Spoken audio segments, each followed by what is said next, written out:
This is a quick review for these Shark Air Purifier Replacement Filters. So this one is going to be compatible with the HP200 series. So I have the Shark CleanSense IQ. It works with HP200, 201, 202, and a lot of other ones as well.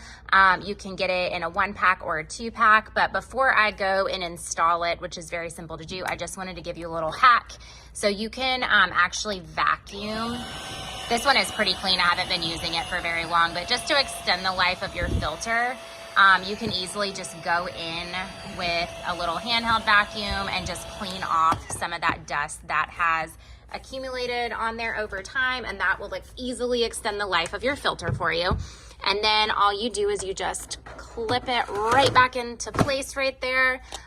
This one is super easy to do. You just put it on, click it to the right, it'll lock in.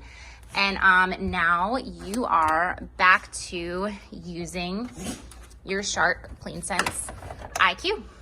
It's as easy as that.